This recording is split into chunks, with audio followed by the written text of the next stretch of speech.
नील और श्रेया की शादी को 6 महीने हो चुके थे। दोनों की मुलाकात कॉलेज में हुई थी और वहीं से शुरू हुआ था एक खूबसूरत रिश्ता जो अब शादी में बदल चुका था। नील एक फोटोग्राफर था और श्रेया एक लेखक। दोनों रोमांच पसंद थे और नई जगहों को एक्सप्लोर करना उनकी आदत थी। एक दिन नील को एक पुरानी हवेली की तस्वीरें खींचने का ऑफर मिला जो शिमला की पहाड़ियों में स्थित थी।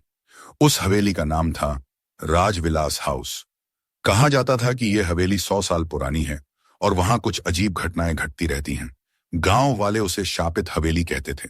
नील को डर नहीं लगा, बल्कि उसने तुरंत हामी भर दी और श्रेया को भी साथ चलने को कहा।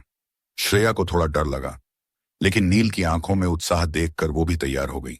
दोनों पहाड़ियों के रास्तों से होते हुए हवेली तक पहुंचे।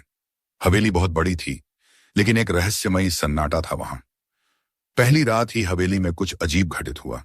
आधी रात को जब नील और श्रेया अपने कमरे में थे, श्रेया को किसी महिला के रोने की आवाज आई। वो घबरा गई और नील को उठाया। नील ने ध्यान दिया, आवाज सच में थी। शायद कोई गांव की औरत होगी, नील ने कहा, लेकिन श्रेया को शक था। अगले दिन नील ने हवेली के पुराने कमरों की फोटोग्राफी शुरू की। एक कमरे में उसे एक पुरानी तस्वीर मिली जिसमें एक बेहद सुंदर औरत थी। लंबे बाल, बड़ी आंखें और गहरे होंठ। उस तस्वीर के नीचे लिखा था, राजकुमारी त्रिशा। श्रेया ने तस्वीर को देखा और उसके चेहरे पर एक अजीब सी जलन हुई। कुछ तो है इस औरत में, उसने कहा। रात होते ही हवेली का माहौल फिर से बदलने लगा। उस रात नील और श्रेया ने रोमांटिक डिनर किया, मोमबत्तियों की रोशनी में। हवेली की छत पर बैठे दोनों एक दूसरे के करीब आए। नील ने श्रेया को धीरे से बाहों में लिया। चांदनी रात में दोनों के बीच सिहरन सी दौड़ गई। चुंबनों की गर्माहट और हवेली की रहस्यमयी खामोशी के बीच वो रात एक इरोटिक एहसास में डूब गई। लेकिन जैसे ही नील ने श्रेया को चूमा, कमरे में एक ठंडी हवा चली और मोमबत्तियां बुझ गईं। गई, क्या हुआ? श्रेया कांपते हुए बोली। कुछ नहीं, शायद हवा थी, नील ने कहा। लेकिन उसकी पीठ पर किसी ने छुआ था, बेहद ठंडा और अजनबी। अगली सुबह हवेली के केयरटेकर बूढ़े रामू काका ने उन्हें बताया, त्रिशा नाम की एक रानी इस हवेली में रहती थी। उसकी सुंदरता अद्भुत थी, लेकिन उसका प्रेमी राजकुमार अर्जुन उससे विवाह करने से पहले युद्ध में मारा गया। रानी ने उसके वियोग में आत्महत्या कर ली। कहते हैं उसकी आत्मा आज भी प्रेम की तलाश में इस हवेली में भटकती है। श्रेया का चेहरा पीला पड़ गया। नील हंसने लगा। अरे ये तो बस कहानियां हैं। लेकिन अब हवेली में चीजें बदतर होने लगी थीं। रात को नील नींद में बड़बड़ाने लगा, त्रिशा, त्रिशा, तू कितनी सुंदर है। श्रेया ने उसे झकझोरा, नील होश में आओ। लेकिन नील की आंखें लाल थीं। रात दर रात नील त्रिशा के सपने देखने लगा। वो सपने इतने असली लगते कि जब वो उठता तो बिस्तर पर गुलाब की खुशबू फैली होती।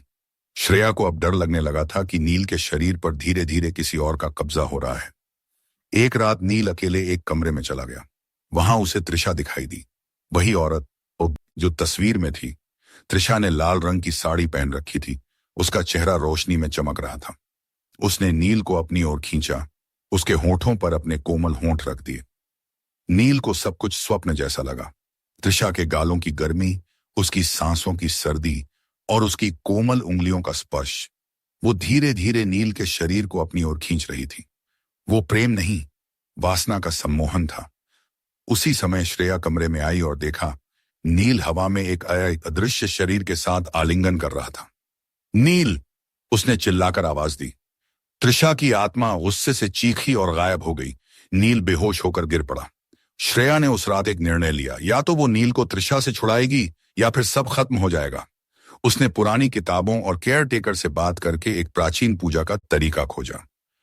अगली रात श्रेया ने हवेली के बीचों बीच त्रिशा की आत्मा को बुलाया। त्रिशा, तू प्रेम की तलाश में है, लेकिन ये प्रेम मेरा है। त्रिशा की आत्मा प्रकट हुई, सुंदर। उसका चेहरा अब नील के प्रति गुस्से से भरा था। लेकिन श्रेया ने हिम्मत नहीं हारी। मैं तुझे तृप्ति दूंगी, लेकिन मेरे प्रेमी को छोड़ दे, श्रेया ने कहा और अपनी देह को एक बलि की तरह आत्मा के आगे प्रस्तुत कर दिया। त्रिशा की आत्मा श्रेया के पास आई, उसके गालों को छुआ, उसकी आंखों में देखा और कहा, तुम्हारे प्रेम की ताकत ने मुझे शांति दी, मैं अब मुक्त हूं। और फिर एक सुनहरी रोशनी के साथ त्रिशा की आत्मा हवेली से विदा हो गई। नील को होश आ गया। उसे कुछ याद नहीं था। लेकिन अब वो पूरी तरह स्वस्थ था। श्रेया ने नील को गले लगाया और दोनों हवेली से बाहर निकल गए। राजविलास हाउस अब वीरान था, लेकिन एक दीवार पर लिखा था, प्रेम सबसे बड़ी मुक्ति है।